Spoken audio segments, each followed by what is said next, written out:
Bueno, buenas tardes a todos y todas.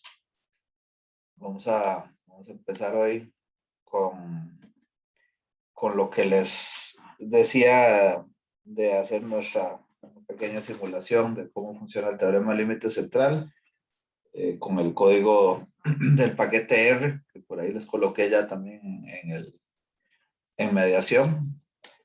Pero antes de arrancar con eso, ya es costumbre, me comentan por favor si tienen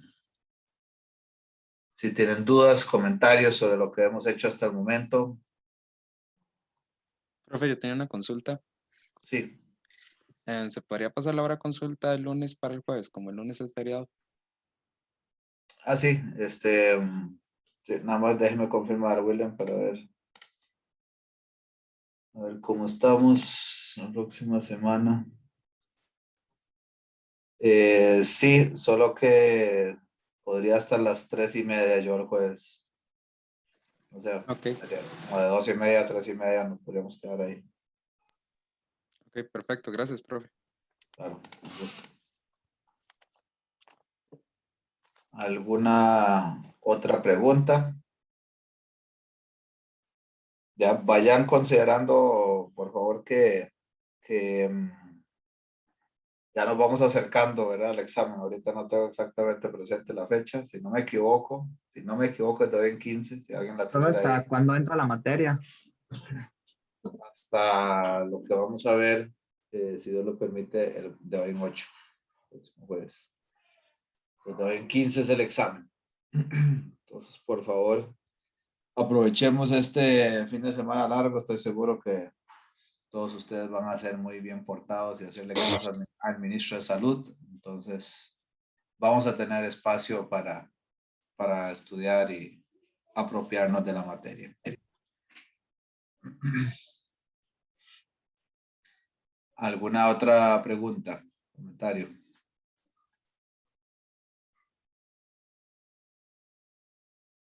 Bueno, entonces,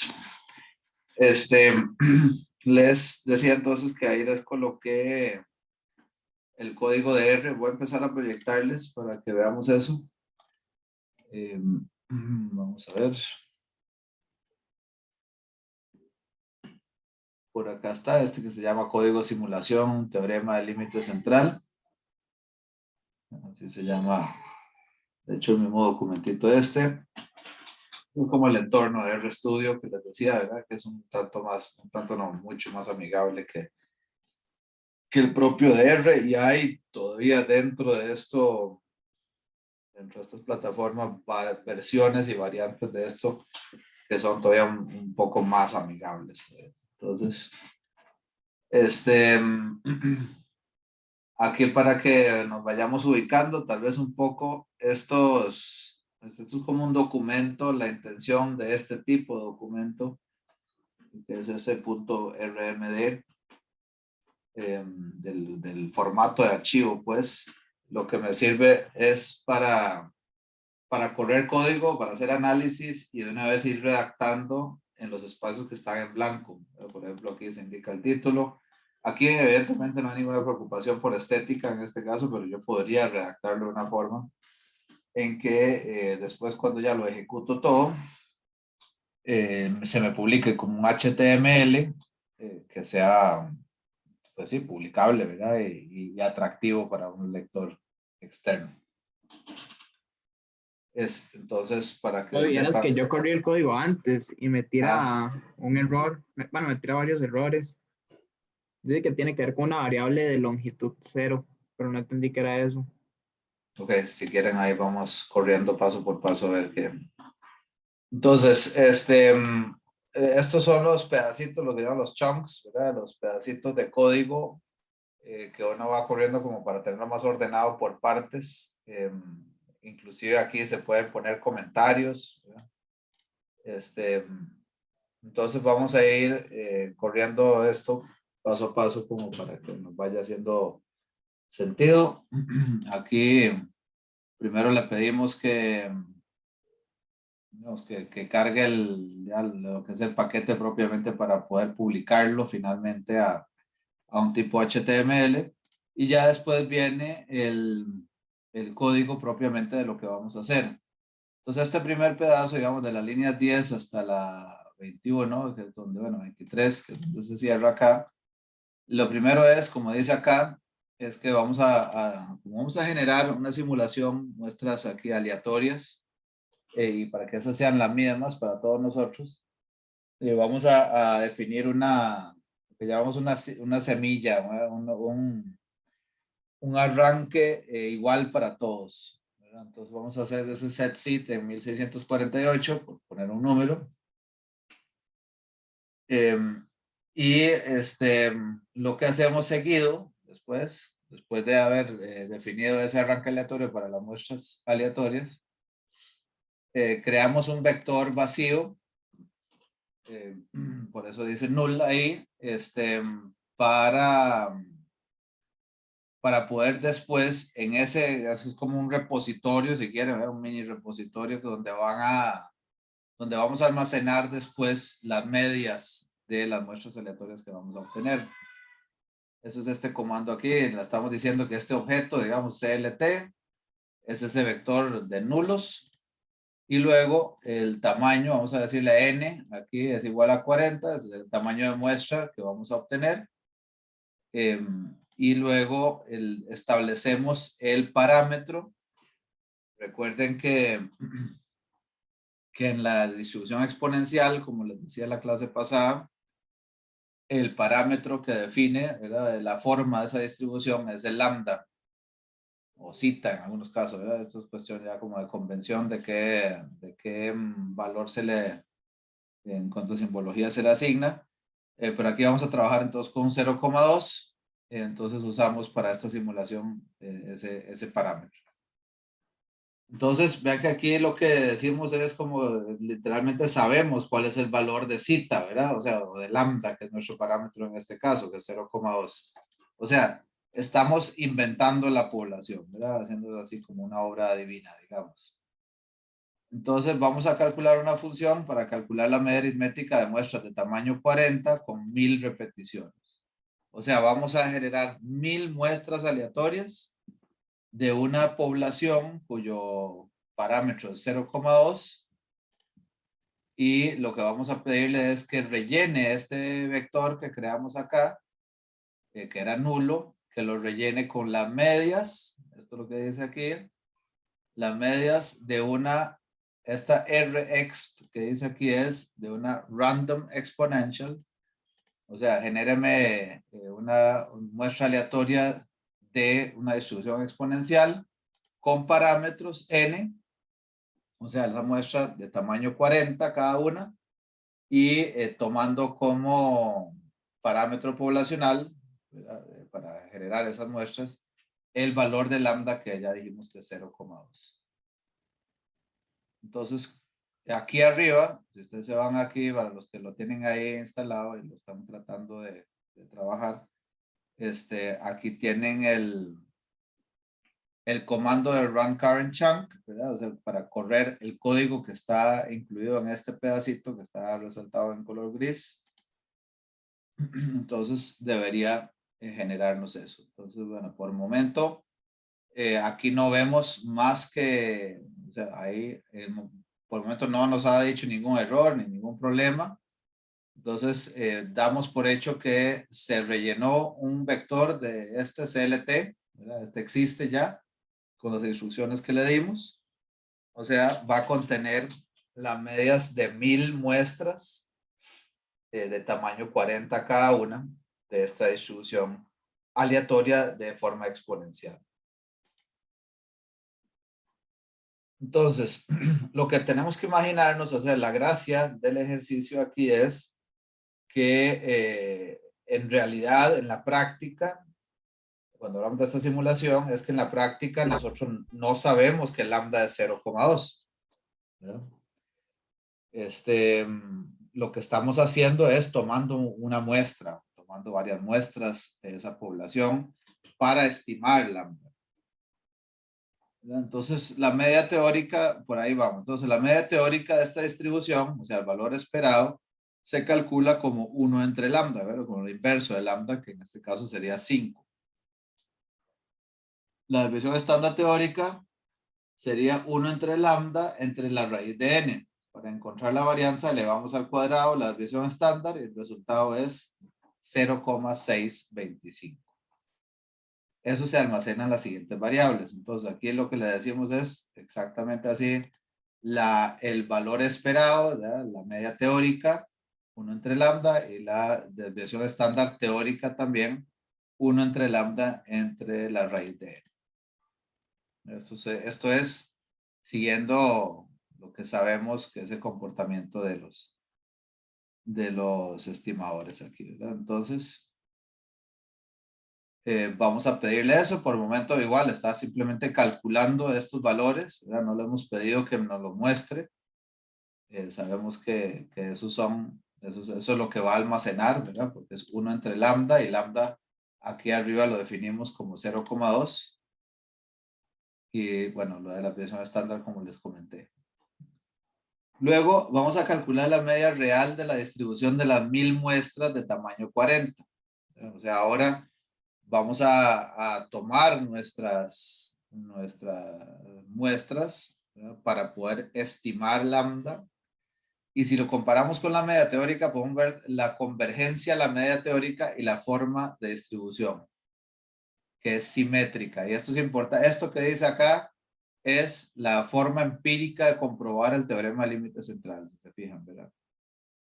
Porque aquí lo que estamos diciendo es, la distribución es asimétrica, como la que revisamos al inicio de la sesión pasada, donde veíamos que definitivamente no hay una distribución simétrica, y que lo que vamos a tener ahora es una distribución de las medias de esas muestras, que va a cumplir con dos propiedades. Uno, se va a parecer, va a tener una convergencia, o se va a parecer mucho a la media teórica, ¿verdad? Al 5. Y además, la forma de la distribución ya no es asimétrica, sino que va a seguir un tipo de distribución normal. Y para eso son estos comandos que están acá, que es hacer esto que dice ist, esta instrucción es créame un histograma usando todos los valores de CLT, o sea, las medias de las 1000 muestras, o sea, que hay 1000 datos con los cuales va a crear un histograma. Y aquí nada más temas estéticos, digamos, de que quiero que me ponga de etiqueta en el eje X, el título principal, y bueno, el color aquí, que también es cuestión de gustos, ¿verdad? Y luego algunas otras cosas, en cuanto a las líneas de ajuste que se podrían trabajar sobre ese histograma, ¿verdad? Que son estos upline, que me va entonces marcar la media real, la media teórica, y bueno, una leyendita para que se quede claro también lo que estamos viendo. Entonces vamos a ejecutar este chunk. Y aquí vemos entonces cómo interpretamos esto aquí, compañeros, compañeras. Aquí lo estamos viendo.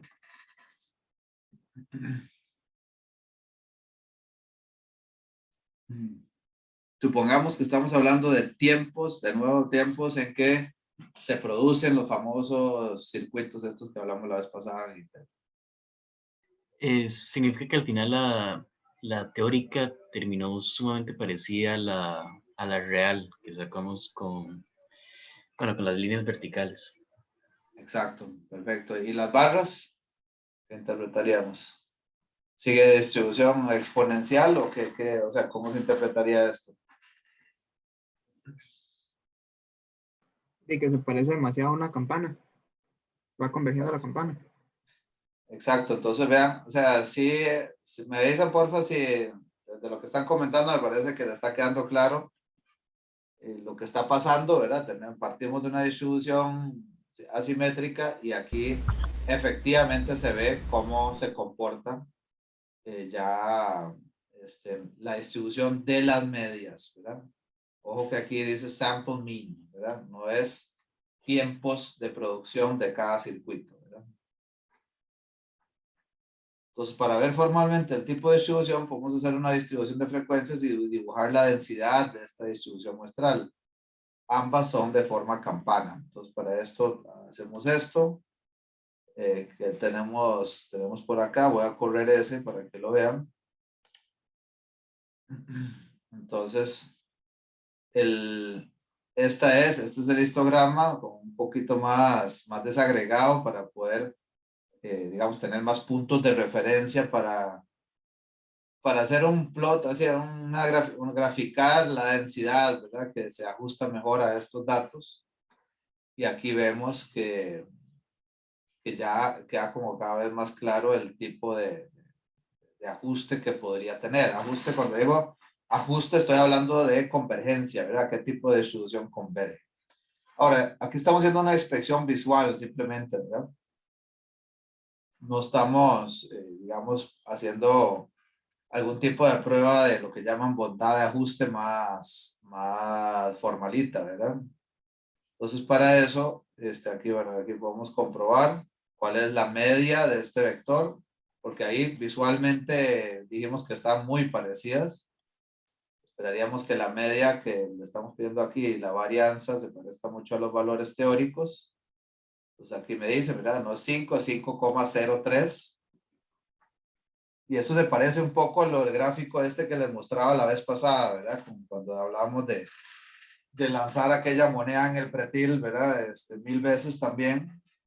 Lo lancé 1000 veces y no es que salieron exactamente 500 escudos, ¿verdad? Salieron 503, ¿verdad? Entonces, bueno, no recuerdo, 502 o algo por el estilo.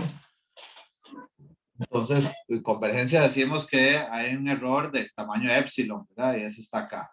Esa es esta desviación que está aquí, que corresponde todavía a la aleatoriedad.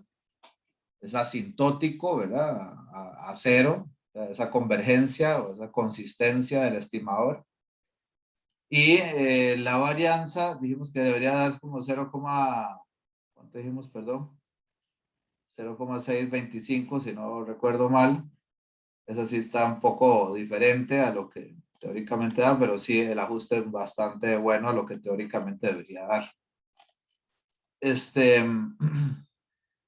Y luego, por último, ahí compañero, perdón, no pude ver ahora que me decía que le estaba dando error. Entonces, si quieren, hasta aquí pudo correrlo, le faltaba o en algún momento se quedó pegado.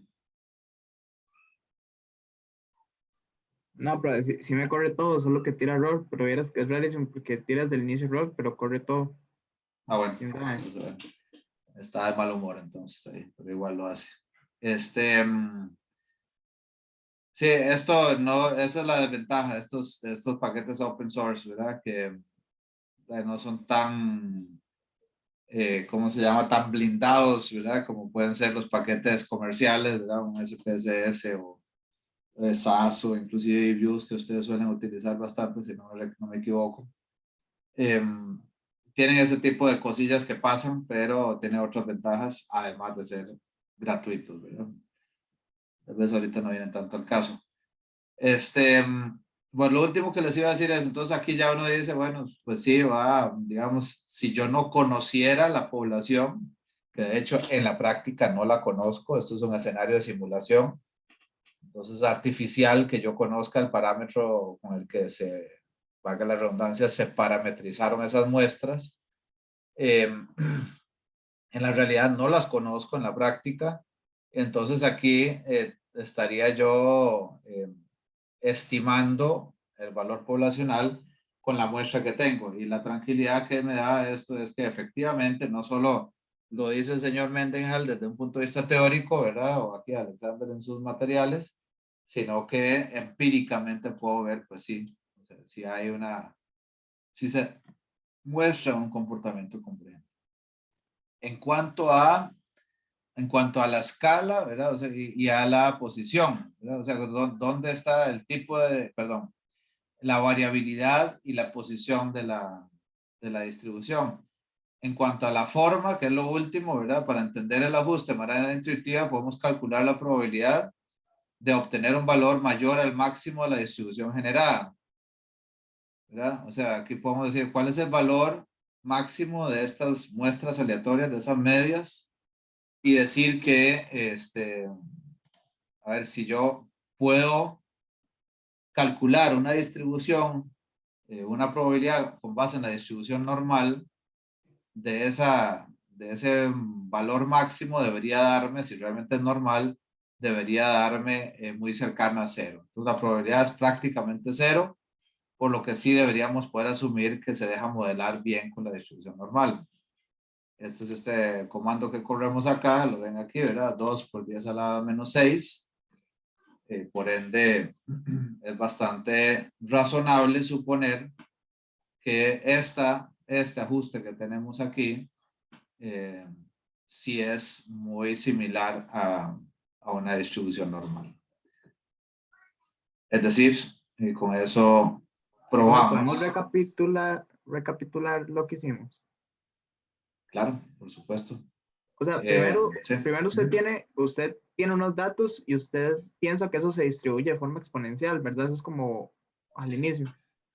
Pienso no, ¿verdad? Sino que, o qué decís vos, o sea, como que en la práctica. En la práctica, ajá. Ajá, ok, perfecto, sí, ajá, sí, tenés un comportamiento que pareciera ser bastante exponencial y además el tipo de variable hace sentido, como por ejemplo los tiempos de producción que te hablaba, correcto.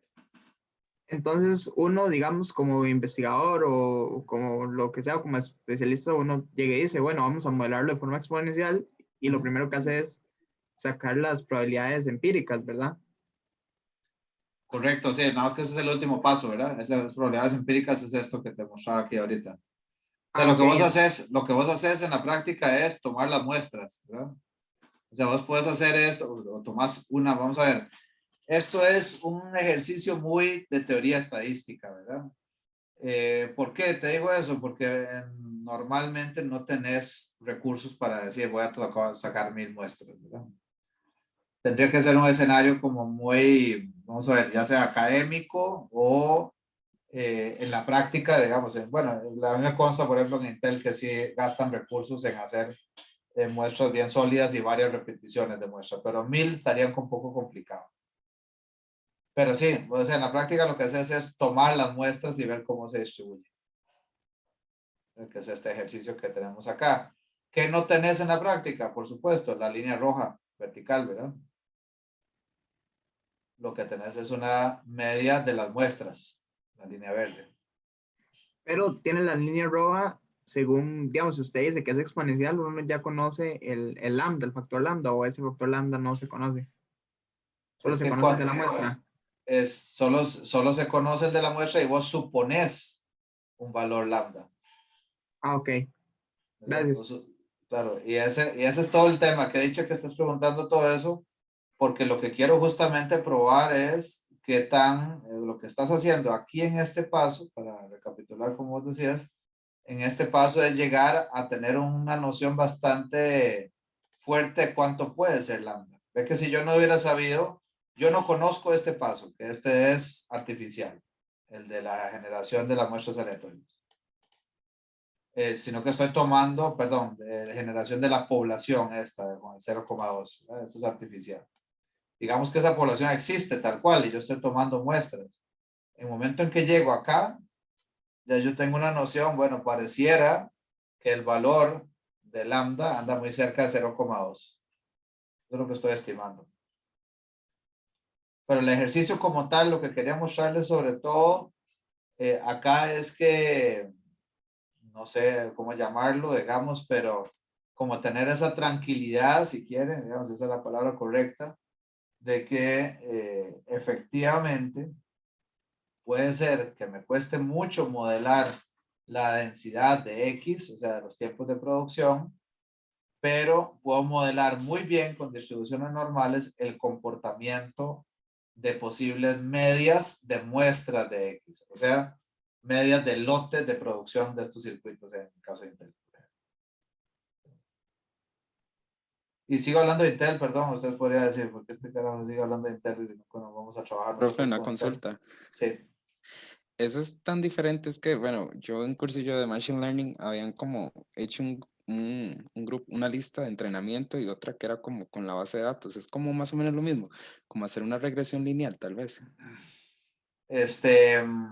Ok, no, qué bueno que tener la inquietud de llevar ese tipo de cursos, nada más puedo comentarte tal vez aquí la diferencia es que aquí yo no estoy tratando de encontrar un patrón, ¿verdad? Cuando vos trabajas con Machine Learning, lo que estás tratando de hacer es encontrar, por ejemplo, por decir, uno de los métodos, por ejemplo, los árboles de clasificación o de regresión. Vos querés encontrar un método, por ejemplo, para predecir que alguien, ¿verdad?, se va a fugar de un banco, por ejemplo. Entonces, la pregunta es, ¿qué tan bueno es ese método o ese algoritmo que estás encontrando para clasificar o para decir, esta persona que tiene estos rasgos, este vector de características, es más propenso a irse? ¿Qué tan buena es esa regla, ese algoritmo que estás encontrando? Por eso el paradigma o la forma de operar de Machine Learning normalmente es, bueno, Machine Learning y las otras técnicas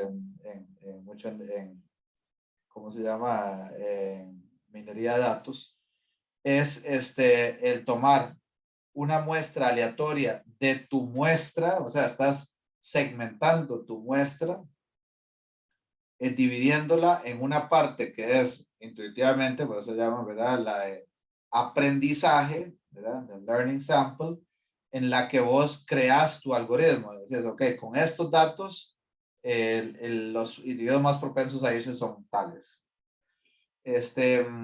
Y lo que se sospecha, lo que uno debería tener de sospecha de fondo, con eso es que podría ser que esa regla esté lo que llaman sobreajustando, ¿verdad? Sea demasiado acomodada, demasiado buena para ajustar la muestra que tenés, pero no sirva para otras muestras. Entonces, la pregunta con esa, o el principio, es que aparte de tu muestra de aprendizaje, tengas una muestra de prueba, ¿verdad? Entonces esa test sample es en la que decís, ahora voy a aplicarle ese algoritmo a los vectores reales de los individuos o los elementos que no usé para crear el algoritmo, para crear la regla. Voy a aplicárselo ahí para ver si hubiera predicho correctamente los que se van y los que no se van.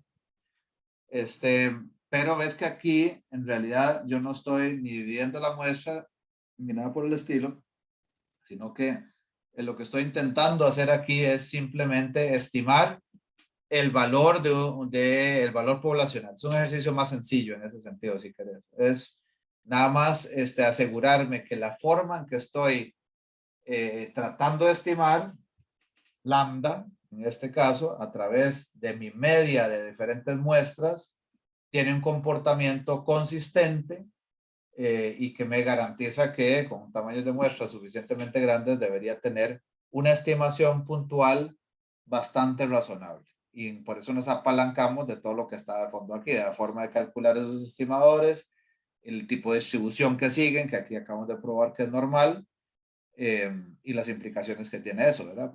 Para hacer estimaciones puntuales correctas. Por eso estamos en este paso acá. Es más sencillo de lo que aprendiste ahí en Machine Learning, compañero. Ok, sí, por eso me llama como la atención este curso, porque como que tiene cierta similitud. Buenísimo, bueno, ojalá sigamos. En general, está interesante que hayas llevado eso, porque realmente, digamos, en secuencia lógica, si querés, normalmente, y siendo muy conservador, ¿verdad? En secuencia lógica, uno primero ve estos temas y después, si querés, entre comillas, se complica un poco la vida llevando temas como este que ya llevaste. Pero bueno, con suerte y te puede dar una perspectiva nueva tal vez a lo que ya habías aprendido. Ojalá. ¿Alguna pregunta, comentario, compañeros, sobre esto? ¿Sí se entiende la idea de lo que estoy transmitiendo? ¿Alguien tiene inquietudes? No le quedó claro para nada. Bueno. Entonces, esa sería hasta ahí la parte de las propiedades de los estimadores.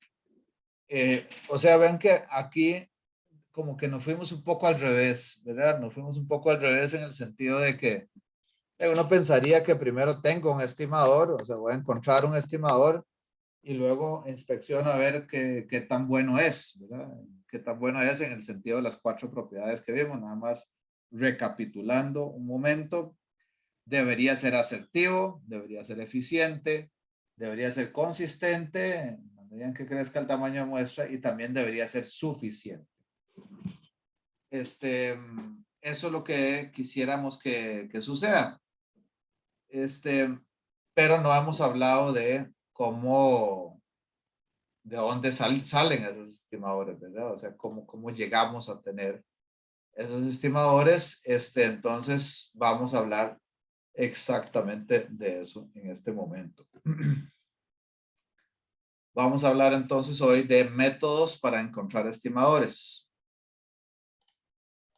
Entonces, lo primero que tendremos que tener claro acá, contemplar, es que hay 2 enfoques esencialmente que uno pudiera seguir para encontrar estimadores. El primero es encontrar o utilizar un principio intuitivamente razonable, o sea, que sea, que sea sencillo entender por qué llegué a ese estimador de una forma directa, bueno, muy directa, y revisar si, una vez que lo tengo, revisar si esos estimadores cuentan con las propiedades deseables, que es un poco lo que les acabo de decir antes, ¿verdad? Para hacer la introducción a este tema.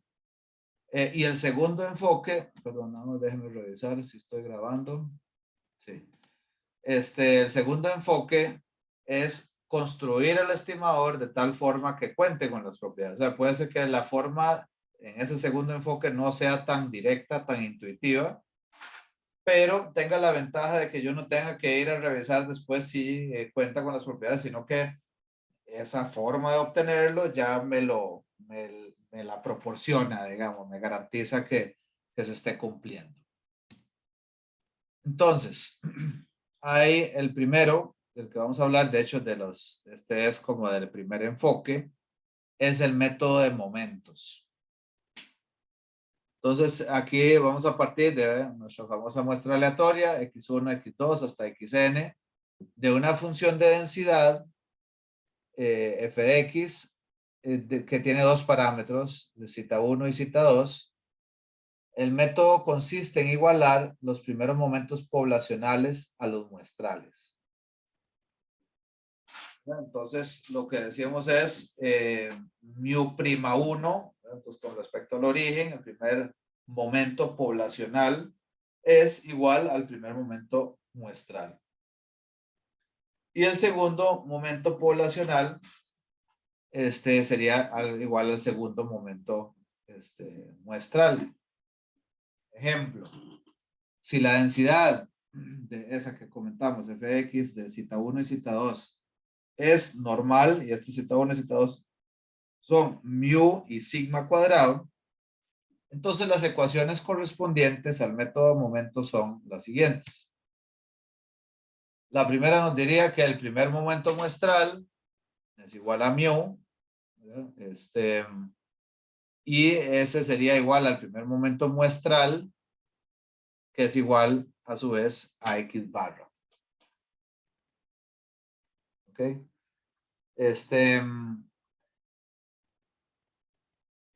Y el segundo momento poblacional, perdón, el segundo momento poblacional es igual a mu al cuadrado más sigma cuadrado. Eso primero, ¿hay alguien me ayuda a entender por qué es correcto eso que dice ahí? ¿Por qué el segundo momento poblacional es igual a mu al cuadrado más sigma cuadrado?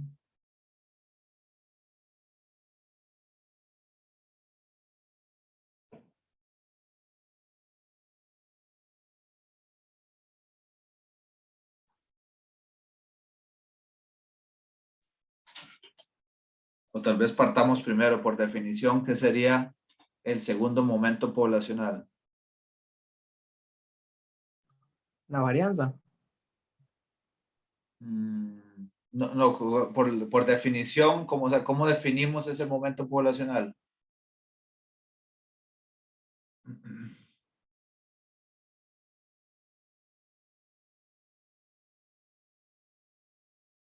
¿Es la esperanza de qué?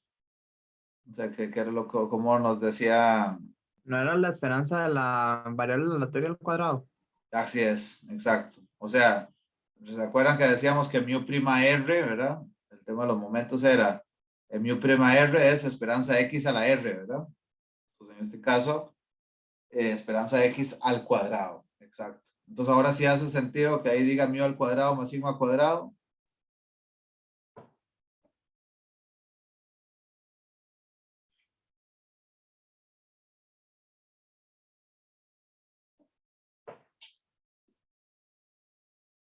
¿Por qué dice ahí? ¿Alguien me puede explicar entonces? Profe, no sé si es El porque, primer momento es la esperanza de la variable normal, ¿verdad? Que es el promedio. O sea, es Ajá. la esperanza de la variable sin estar elevada al cuadrado. Exacto. Exacto. Esa es la primera línea de arriba. Y esta segunda, acabamos de decir que es la esperanza de la variable elevada al cuadrado, porque es mu prima 2. Pero ¿por qué dice entonces mu al cuadrado más sigma al cuadrado? ¿Qué iba a decir el otro compañero?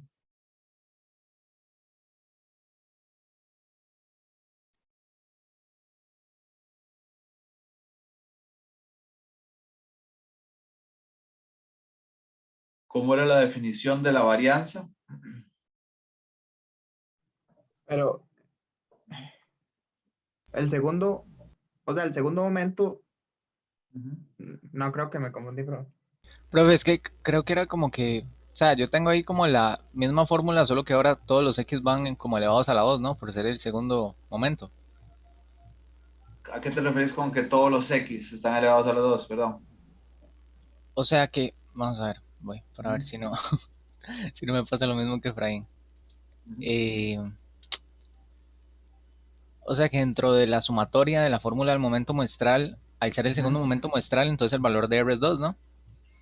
Sí, pero cuando Pero hablas eso, del muestral está acá, ¿verdad? Tienes razón, eso que estás comentando está aquí. Cada una de las X de la muestra la elevo al cuadrado. Y le saco el promedio de los cuadrados de X, ¿verdad? Ese es desde el punto de vista muestral. Pero ¿cómo trabaja esto con el valor esperado de X al cuadrado? Que es el muestral, el poblacional, perdón. Ya estoy haciendo enredo también.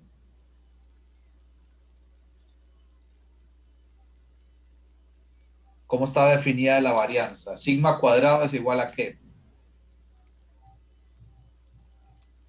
sigma al cuadrado es la sumatoria de las diferencias entre digamos, la variable y los promedios al cuadrado entre n. ¿Correcto? Exacto. ¿Y qué era otra definición que era muy útil aquí? Aquí, perdonen, hoy no tengo aquí el lapicito como tenía que mostrarles esto en R, entonces no voy a tener que disculparme. Vamos a improvisar un poquito aquí con esto, a ver qué tan feo queda. No, de hecho, ¿saben qué? Perdón, más bien vamos a agregar una ecuacioncita aquí, tal vez en color rojo para que se distinga. Entonces, aquí es la esperanza de x al cuadrado, ¿verdad? X al cuadrado. Ese es el segundo momento poblacional. Entonces la pregunta es, ¿por qué eso es igual a esto que dice aquí arriba? Lo que está haciendo ahí no es despejando la igualdad de la varianza. Ah, sí, Así había una es. igualdad de la varianza. Así es, porque esto que está acá, perdón, esto de acá lo podríamos poner aquí, ¿verdad? Igual a esto, ¿cómo era esa igualdad? Ahí nada más le falta menos mu al... Menos el valor de la esperanza de x todo elevado al cuadrado, ¿verdad? Que es igual a esto. Por eso, voy a poner esto por acá. Por eso es correcto esto, ¿verdad?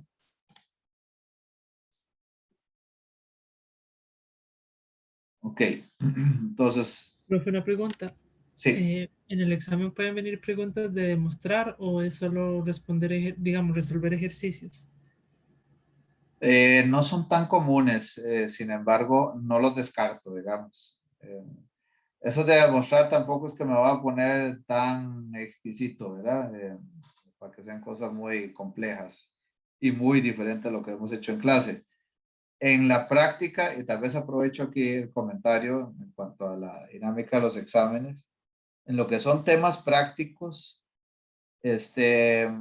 hablando de ser exquisitos, sí me podría poner un poco más difícil, digamos. Es decir, lo que quisiera es que ustedes tengan bien claro, eso es no sé cómo llamarlo, una tensión positiva que tengo aquí con ustedes, compañeros y compañeras.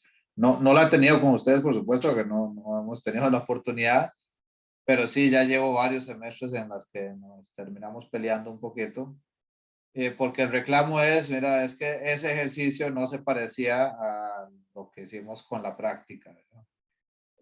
La intención no es replicar lo que tenemos en la práctica en el examen. Obviamente no los mismos ejercicios, eso ya sería absurdo, ¿verdad?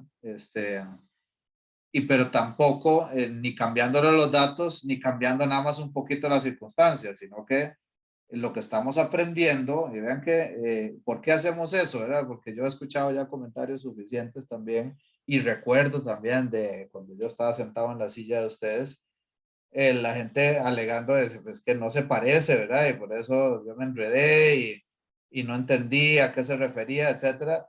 ¿Por qué sí es importante que en este tipo o sea, ustedes están en la Universidad de Costa Rica, compañeros y compañeras, y todos los semestres hago este comentario, están en una de las carreras con más, que a mi criterio, tienen más relevancia en lo que podemos hacer en este país?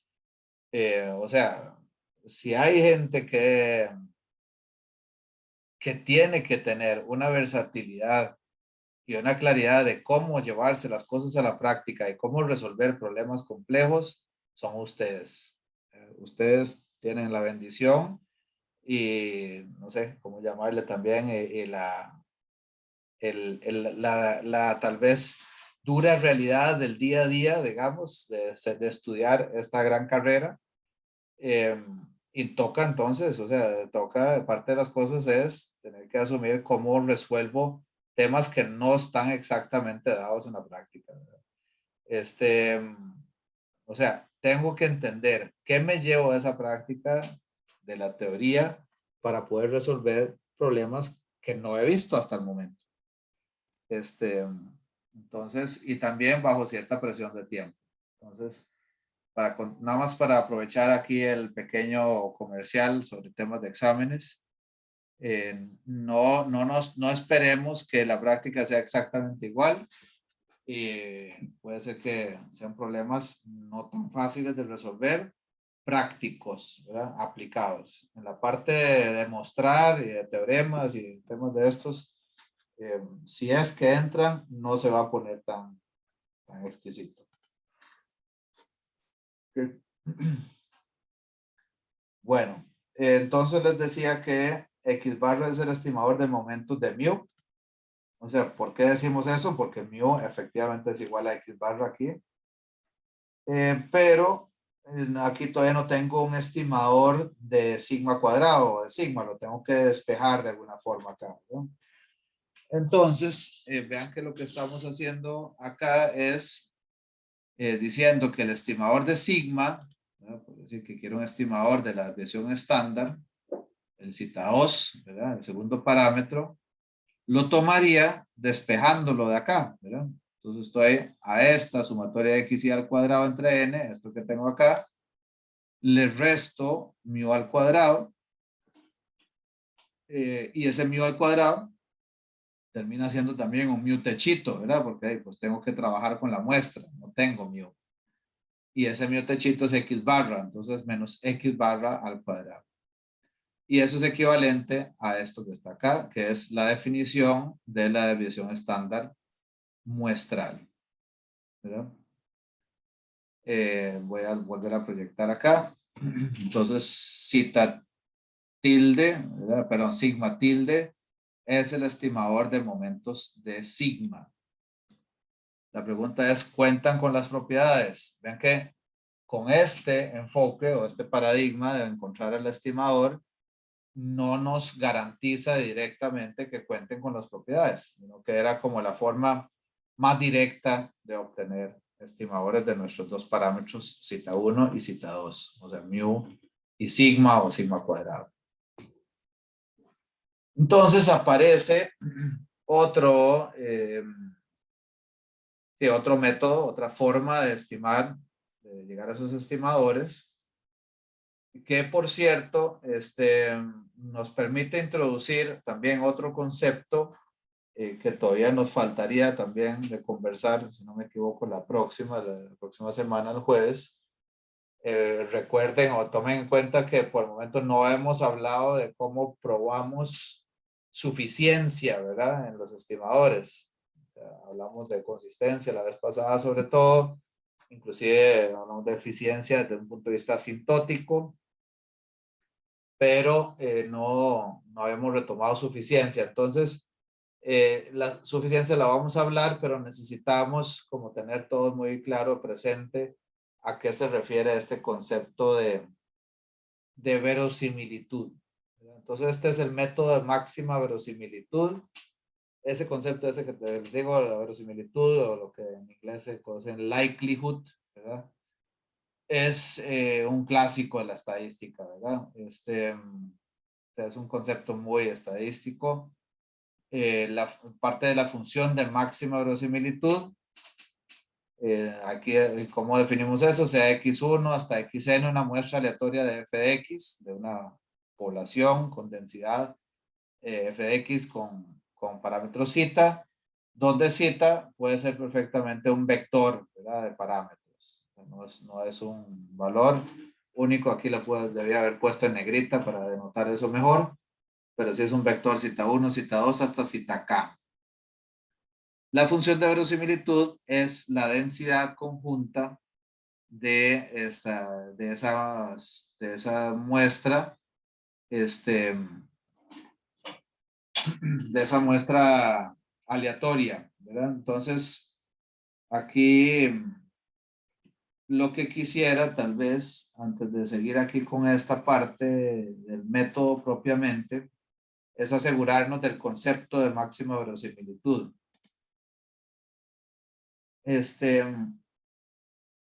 Supongamos que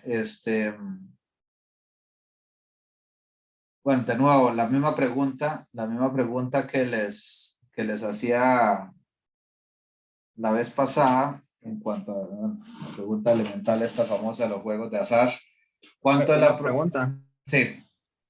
Ahora que estamos viendo eso de métodos de momentos, digamos, los momentos son importantes porque nos permiten sacar las mismas medidas sin necesidad de tener siempre todos los datos, ¿es así? Los momentos son importantes, digamos, porque es la forma más intuitiva de que llegues a estimar tu parámetro poblacional. Aquí decís, voy a igualar este momento a este momento muestral. Ah, ok, y después gracias. uso dos ecuaciones para obtener soluciones para los dos estimadores. Es como la forma más directa de llegar. ¿Sí? Perfecto. Entonces aquí, ven que aquí estamos partiendo de algo más abstracto, ¿verdad? Aquí primero vamos a hablar de la verosimilitud. Entonces, bueno, les hago la pregunta otra vez.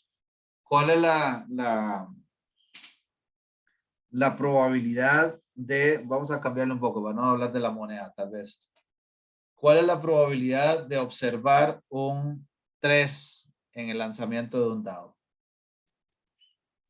Un sexto. Un sexto. Perfecto. Entonces, todos estamos de acuerdo, ¿verdad? Supongo que esa probabilidad la compartimos. Voy a poner aquí, vamos a partir de lo siguiente. Voy a tener una muestra, ¿verdad? Vamos a tener una muestra aleatoria aquí. Y esa muestra lo vamos a obtener, voy a decir que es 1 si cayó el 3 y 0 si no cayó el 3. Entonces vamos a tener 3 observaciones. 1, 0, 1, 0, 0. ¿Verdad?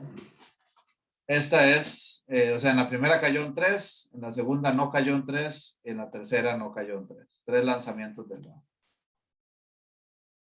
Como modelo, o, digamos, suponiendo que esa, sí, obtuve esa, ¿cuál sería la probabilidad de obtener esa muestra. ¿Cómo modelo la probabilidad de obtener esa muestra? De hecho, voy a ponerle así, la probabilidad de obtener esta muestra.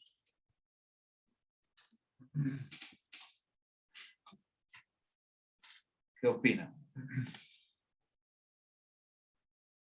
Perfecto, perfecto, Norland, sí. Es Bernoulli cada lanzamiento, ¿verdad? Entonces, ¿cómo sería aquí en este caso?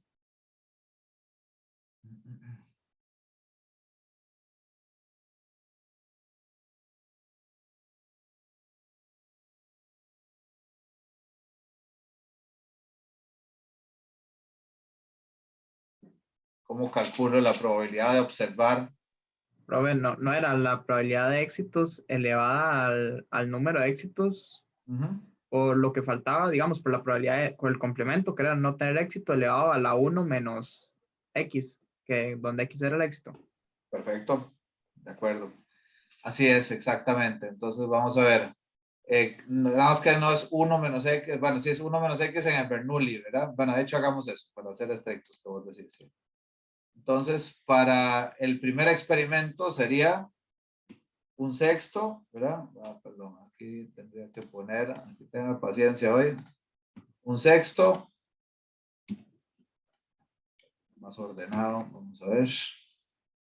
Aquí debería haber puesto los paréntesis. Este es a la 1, ¿verdad? En este caso, multiplicado por 5 sextos a la 1 menos 1, ¿verdad? Este describe este primer 1, correcto, el primer experimento Bernoulli.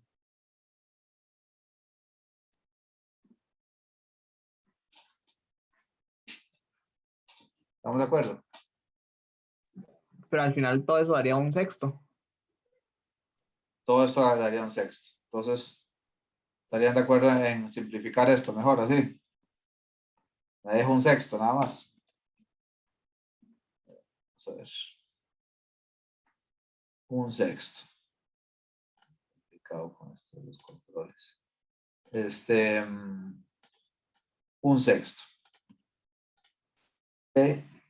Y eso, esa sería la probabilidad de obtener esos 3 lanzamientos, un sexto, o ¿qué más tengo que hacer?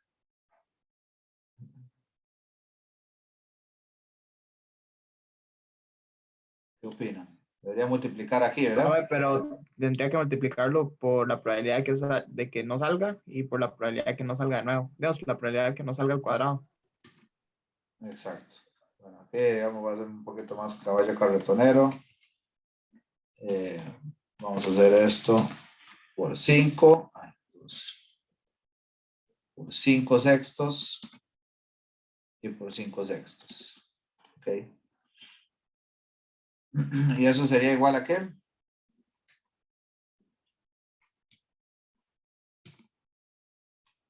$25, me corrigen aquí, 25 entre 216, ¿verdad?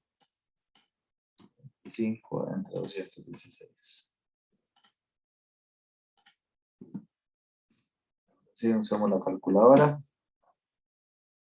25 entre 216, 0,116. 0,116. Ok.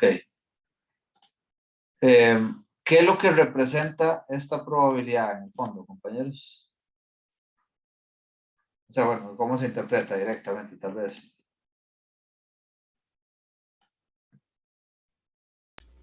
Y sería la probabilidad de que en el primer lanzamiento se obtenga el resultado y en los otros dos no. Se obtenga un 3 en el primero y en los otros 2 no caiga un 3. Perfecto. Dado que. Dada Dado que la obtuve un 1 en el dado que obtuve un 3 en el primero. No, pero de manera más general, o sea. dado el parámetro, ¿no? O sea, la Ajá, probabilidad. exactamente. Dado que, ¿qué? Dado que asumimos que la probabilidad, o sea, vamos a ponerlo por aquí esto. Esto es igual a la probabilidad de observar esa muestra, ¿verdad? De observar esa muestra dado, vamos a poner aquí más formalito el dado. ¿Dónde está? Ahí, creo que aquí nos tienen estos simbolitos. Tengo que ponerlo aquí con el symbol. ¿Dónde estamos?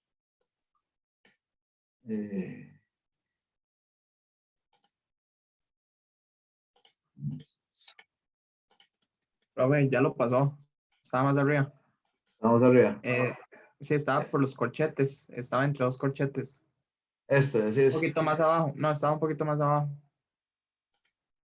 Este, ¿verdad? Ahí Gracias, está. gracias. Ajá. Perfecto, gracias. Muy amable. Dado que P es igual a un tercio, ¿verdad? A un sexto, perdón.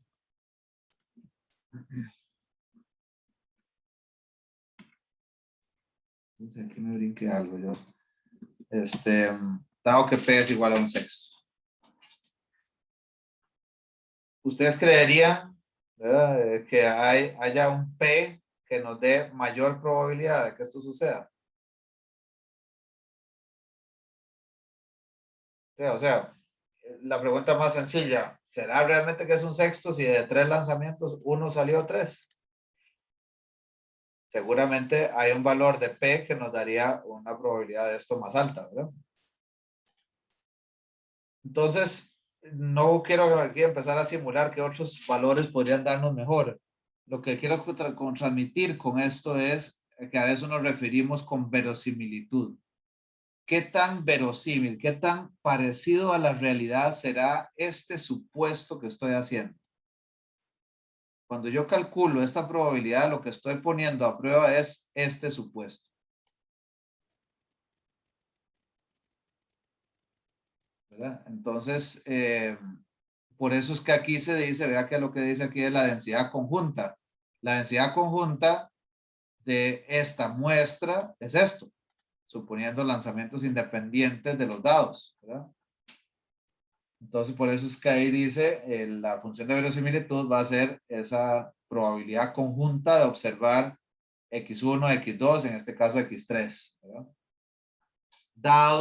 Dado el vector de parámetros, que en este caso está formado por un parámetro. Tal vez algunos de ustedes ya tenían muy claro el concepto de verosimilitud, pero prefiero dejarlo aquí. ¿Alguien tiene dudas sobre a qué se refiere entonces verosimilitud? Estamos bien. Bueno, perfecto. Entonces, una vez que calculamos nuestra verosimilitud, que entonces es, vean que lo que estamos haciendo ahí, por eso está muy bien que ahí Norland y compañeros me hicieron el gran favor de recordarnos que era Bernoulli cada uno, es una productoria, ¿verdad? Es una multiplicación de Bernoullis, ¿verdad? Entonces lo que estamos haciendo es multiplicando n veces el tamaño de muestra, f de x, ¿verdad? F de x que en este caso era Bernoulli. Entonces, eso es lo que conceptualmente constituye esa función de likelihood, la L de X y cita 1 hasta cita K.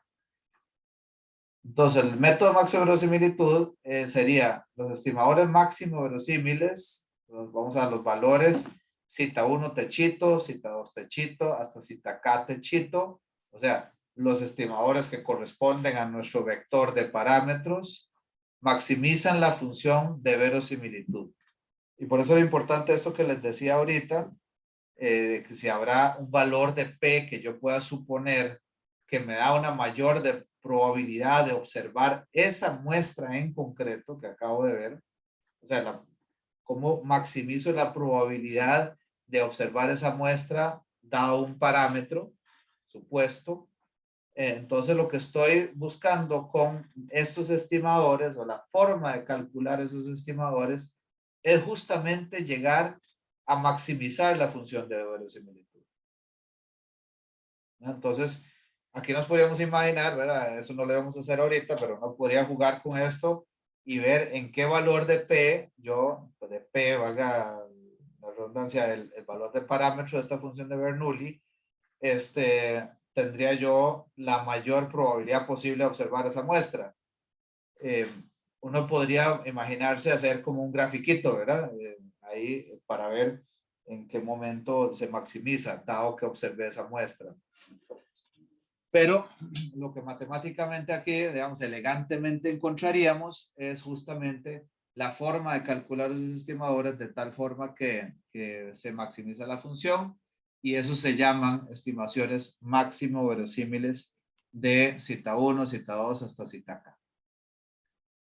Entonces, ¿cómo se logra eso? Bueno, eso también, ¿no? Esa es la idea intuitiva, matemática, sería el tener su función de verosimilitud, la L de cita 1, cita 2 hasta cita k, y ir derivando esa función de verosimilitud para los k parámetros. Entonces tendríamos un sistema de k ecuaciones, de las cuales podríamos finalmente obtener los mejores estimadores cita techito 1 hasta cita techito k. Puede ser que, por supuesto, que el momento que yo digo aquí que tenemos k ecuaciones ya nos puede dar un poquito de dolor de estómago, ¿verdad? Pero no se preocupen, no suele ser, cuando digo k, rara vez van a ser más de 2 en lo que nos corresponde aquí. Yo sé que de pronto ahí entre ustedes también hay gente que es muy aficionada a la matemática, más bien si quisiera ver cosas más complejas, sí lo podrían buscar, inclusive en el Mendenhall de pronto ahí en algunos de los anexos y demás ofrece cosas más complejas para los que quisieran, pero aquí digamos que la mayoría de los casos de lo que vamos a ver se reducen a 2 máximos parámetros. También se puede utilizar el logaritmo, que también es conveniente, suele ser bastante conveniente, derivar el logaritmo natural de la función de verosimilitud para poder maximizar y encontrar esas soluciones. Entonces, un ejemplo de esto, sea X una variable aleatoria con función de probabilidad. Entonces, aquí ustedes tienen su f de x, que bueno, es justo como el ejemplo que hacíamos ahora, p a la x por q a la 1 menos x, donde x puede ser 0 o 1, de Bernoulli, ¿verdad? El parámetro p está entre 0 y 1, y q es el complemento de p. Para una muestra aleatoria, x1 hasta xn, entonces se define la L de P, o sea, qué tan verosímil es mi valor de P que estoy asumiendo, es la productoria de igual a 1 hasta n de P a la xi por Q a la 1 menos xi.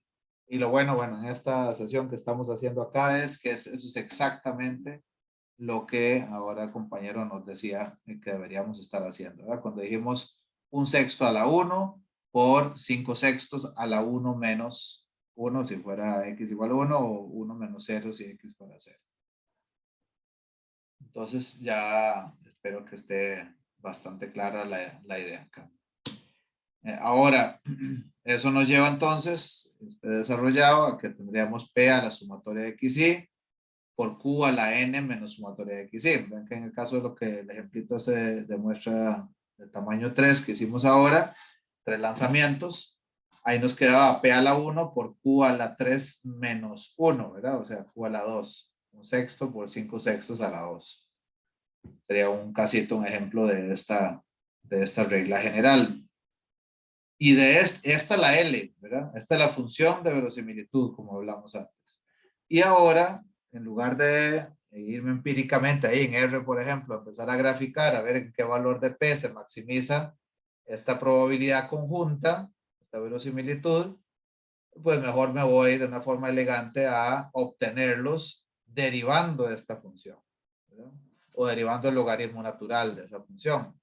Entonces, el logaritmo natural de la verosimilitud de P sería sumatoria de xy por logaritmo natural de P, bajo el exponente, igualmente al otro lado, más n menos sumatoria de xy por logaritmo natural de q, siendo q1 menos p, ¿verdad? Entonces, aquí vean que ya entonces aplicamos la derivada solo con respecto a p, es un solo parámetro, que sería sumatoria de xy entre p menos, arriba ahí se aplicaría cadena, ¿verdad? O sea, quedaría multiplicado por -1, sería más, pero pasa afuera a multiplicar -1, que es la derivada del menos p que está dentro, ¿verdad? Del 1 menos p. Y el argumento pues queda abajo por el tema del logaritmo, ¿verdad? Entonces, n menos sumatoria de xy entre 1 menos p igual a 0.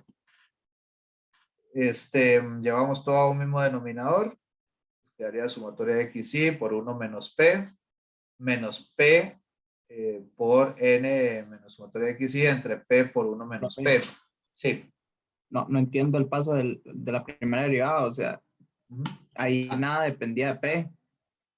En este. Ajá, es que no... Q es 1 menos P. Ah, ok, ya. Gracias. Claro, con gusto. Entonces, bueno, para que esto pase, para que esto sea cierto, ya sabemos, se define si lo de abajo sería 0, entonces lo de arriba tendría que ser 0. Entonces solamente vamos a despejar P de acá, de esta parte de arriba. Entonces, vean que aquí lo que tenemos es sumatoria de xy. Aquí es menos p por la sumatoria de xy y aquí es más p por la sumatoria de xy. Entonces aquí se eliminan estos dos.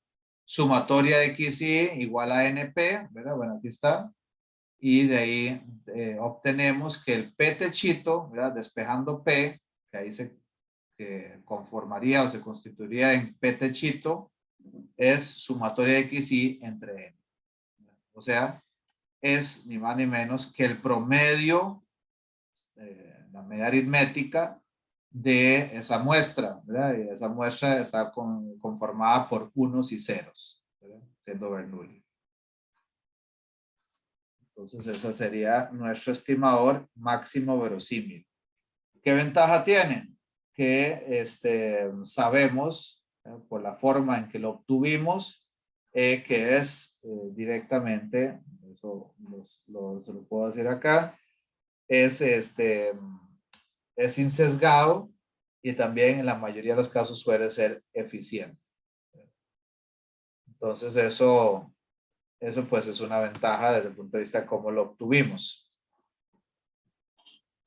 Y luego, me parece que sí es de lo último que vamos a comentar en cuanto a los métodos de obtener estimadores.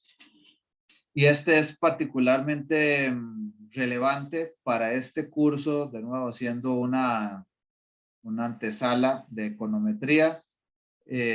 Hay otro método de obtener estimadores que es el de mínimos cuadrados. Y es relevante porque ese es el que se usa en regresión lineal. Este es como el tema en regresión lineal. Y tal vez antes de entrar a esto directamente, preguntarles otra vez o recordarles más bien, lo que hablábamos creo que en una de las primeras sesiones, donde hablábamos de que eventualmente podría haber una relación, por ejemplo, entre las horas que estudiamos y la nota que se obtiene en el curso. Recuerden que por ahí hablamos hipotéticamente de un ejemplo de ese tipo. ¿Qué dijimos en cuanto a esa relación? ¿Qué deberíamos esperar? Entre las horas de estudio promedio por semana y la nota promedio de los cursos en un semestre. Había que esperar como que la covarianza fuera positiva, algo así, que si aumentaban las horas de estudio, aumentara la nota obtenida. Perfecto, esa es la promesa por lo menos, ¿verdad? Porque si no, seguro muchos de ustedes dirían, entonces si no, no pierdo el tiempo, ¿verdad? Perfecto, exacto. ¿Esa relación es perfecta? O sea, una correlación de 1 o qué esperaríamos? Como que eventualmente ya había un punto en donde estudiar más no le iba a necesariamente aumentar la nota, digamos. O sea, ahí estás partiendo un poquito, si estás pensando muy como economista, ¿verdad? En un momento de haber un rendimiento decreciente. Posiblemente, sobre todo si ya nos acercamos, bueno, no sé, eso era mis tiempos, yo no sé cómo estudian ustedes ahora, ya no se acerca medianoche, ya puede ser que la productividad sea decreciente. Pero tal vez no tan complejo como eso, o podría estar implícito en lo que veamos, pero sí esperaríamos que haya una correlación directa, o sea, una relación perfecta entre esas dos cosas, que la correlación sea uno, o no creeríamos eso.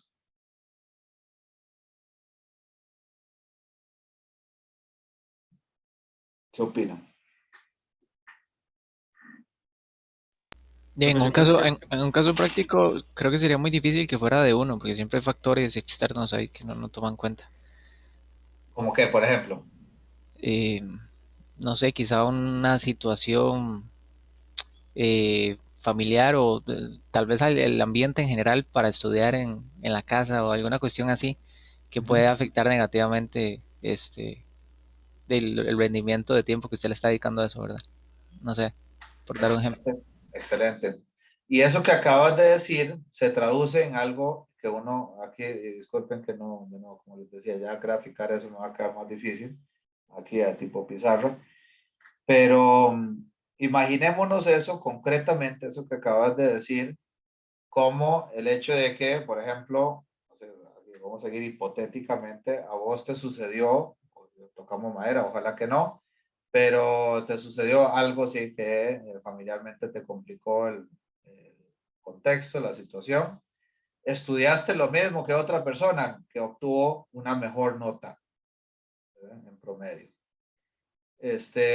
Y por otro lado, pues alguien que estudió, ¿verdad? Puede ser alguien que estudió más todavía que vos, tuvo otros factores que le aportaron para que tuviera inclusive una nota menor que vos, ¿verdad? Entonces, esa relación, puede haber una, como decían ahora la compañera, una relación directa, ¿verdad? Conforme crecen las horas, conforme estudio más, en promedio sube también la nota. Aunque eso puede ser así, aunque esa relación la veamos, eh, es bastante posible, bastante probable que esa relación no sea, no de una correlación de 100%, sino que haya entonces algún grado de error asociado a eso. Y eso es lo que está expresado entonces en este término epsilon, ¿verdad? Sin embargo, esperamos que esto sea una variable aleatoria con media cero y varianza sigma cuadrado. O sea, lo que andamos buscando es crear una recta de ajuste, ¿verdad? Una línea, una función lineal que que cumpla con la propiedad de que genere errores. Vean que la recta lo que me va a decir es, cada vez que usted estudia una hora adicional, la nota va a mejorar en B, ¿verdad? En cantidad B, el coeficiente B que vemos aquí. Entonces, dado que esa es la regla que estoy buscando, esa regla debería ser de tal forma que se minimicen los errores, ¿verdad? O sea, que sea el mejor ajuste posible al comportamiento que estoy observando ahí. La recta no puede ser mejor de lo que dan los datos, como decimos, ¿verdad? O sea, no, si la relación es pobre, la recta no va a poder reducir los errores más de lo que da la naturaleza de la relación. Y si la relación es pobre, pues los errores tienden a ser altos, ¿verdad? Sin embargo, los vamos a construir esos parámetros, tanto la intersección con el eje Y, es decir, el parámetro A, como la pendiente de esa línea, el parámetro B, los vamos a construir de tal forma que podamos entonces hacer epsilon lo más pequeño posible. Y eso entonces es, siempre partimos de que tiene media cero y varianza sigma cuadrado. Eso es algo también importante, tal vez que ustedes ya desde ahorita esa noción la tengan clara. Cuando hacemos esa estimación, esa variabilidad, esas diferencias alrededor de la recta, deberían ser tanto hacia arriba como hacia abajo de la recta. Y el nivel de desviación que tenemos en los puntos reales con respecto a la recta, que la recta es una predicción, ¿verdad? Esas desviaciones, esa varianza, debería ser muy similar o muy homogénea entre los diferentes niveles de X. O sea, las diferencias que hay con respecto a lo que esperamos que sea el resultado de la nota obtenida con respecto a lo que realmente pasó, o sea, tanto las personas que tuvieron situaciones que los perjudicaron hacia abajo de ese valor esperado, como si personas que, por ejemplo, están ya desde antes mucho mejor preparadas para ese curso o para los cursos en general de ese semestre, o que más bien tuvieron ayuda, ¿verdad? Asistencia extraordinaria de alguna forma. No estoy diciendo nada suspicaz aquí. Algo que más bien haga que los valores obtenidos sean mayores a los que predice la recta. Para cada nivel de X, quiere decir para cada tiempo promedio de estudio, horas de estudio que tienen esas personas. Entonces la variabilidad debería ser también muy similar entre esos diferentes niveles de horas de estudio. A eso se refiere esa varianza sigma cuadrado. Entonces, el valor esperado de Y, es decir, el valor esperado de la nota. ¿Qué puedo esperar yo de nota? Dado un nivel de estudio que voy a dedicar, va a ser A más BX y va a tener una varianza, una variabilidad asociada a sigma cuadrado. O sea, no es una promesa, sino que tiene, no es un valor exacto, fijo que usted va a tener del resultado, sino que va a tener cierto nivel de desviación o de variabilidad esperable. Y ese es en realidad como la obsesión de los estadísticos, ¿verdad? Analizar el comportamiento de esas desviaciones. Entonces, lo que ustedes ven ahí que dice S es como la suma, sum squares, ¿verdad? Entonces, es la suma de cuadrados de cada una de las observaciones reales de notas de Y, ¿verdad? Menos el valor esperado, es decir, el valor predicho por la recta, por la regla que encontré. ¿Verdad? Por ejemplo, que con cada 5 horas adicionales que se estudian, se mejora, voy a decir cualquier tontera, medio punto en la nota promedio obtenida en ese semestre. Entonces, con respecto a ese valor esperado, estimado por la recta, voy a tener esas desviaciones y esas desviaciones las quiero tener lo más pequeñas posibles. Pero sobre la función que voy a operar o que voy a trabajar es sobre esta suma de cuadrados.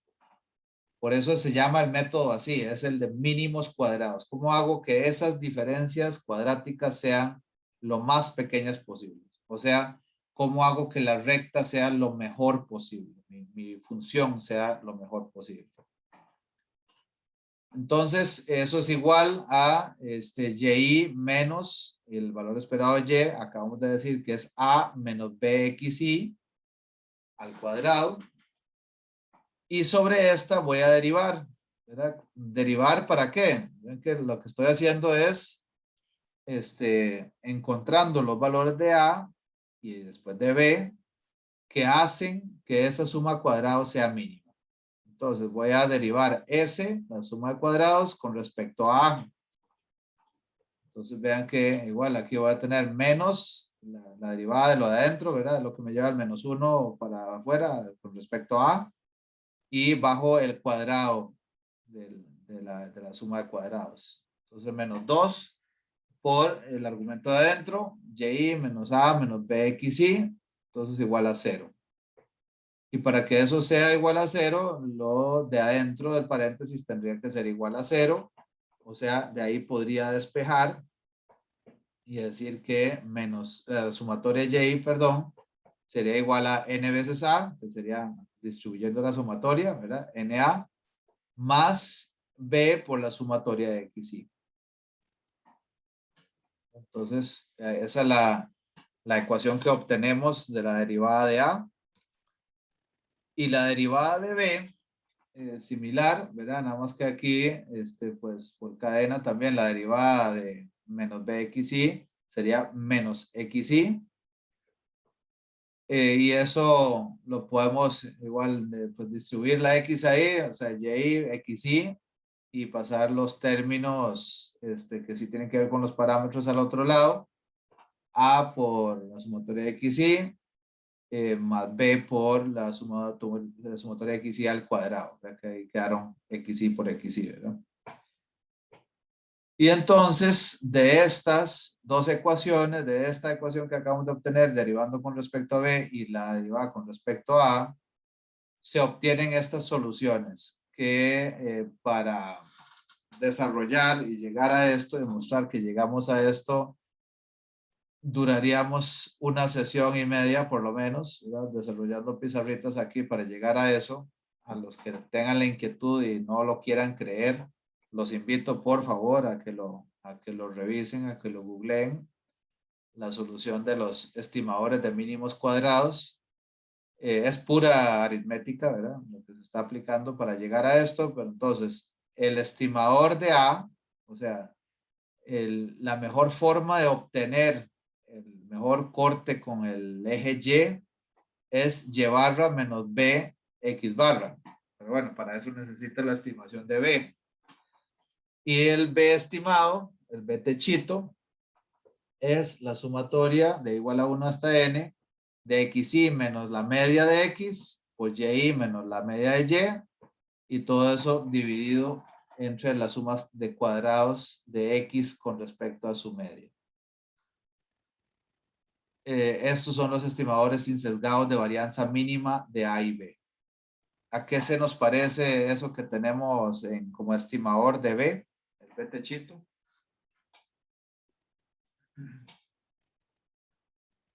¿Qué les suena?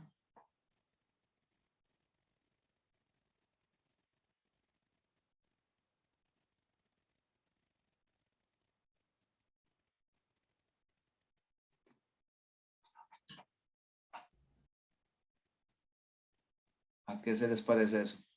Tengo multiplicadas diferencias. En Sí. el chat, Norland le escribió que la covarianza. Perfecto, gracias. Gracias, don Roland, así es. La covarianza, ¿verdad? Que aquí estamos relacionando, ¿verdad?, las diferencias al mismo tiempo de X con respecto a las diferencias de Y, como lo que les expliqué en una de las primeras sesiones con respecto a la covarianza, exacto. O sea que B es una función indirecta de la covarianza. Vamos a expresar entonces qué tan relacionadas están esas dos variables. Lo cual también intuitivamente hace mucho sentido. Preguntas, comentarios, compañeros. Profe, de la sesión de hoy deberíamos enfocarnos más como en la parte de verosimilitud, más que todo, ¿verdad? Es que recuerdo que, o sea, que los otros dos métodos como que, no sé, no, al Sí, menos la vez pasada en el examen no se evaluaron, pero sí es importante de pronto no solo por tomar. eso, sino por los ejercicios recomendados, como que no veo muchos al respecto, veo más como de verosimilitud, entonces, no Cierto, sí. sé si, Sí, sí. Ujú. ok. También, Andrés. Pero sí podrían salir, es que no sé, esa es más mi pregunta. Como momentos y... Posible es, pero sí, déjeme revisar más bien en cuanto a los ejercicios si hay algo que podríamos recuperar de momento, si eso. De acuerdo, Andrés. Ok, Sí. pero ya. Gracias por el comentario. ¿Alguna otra pregunta?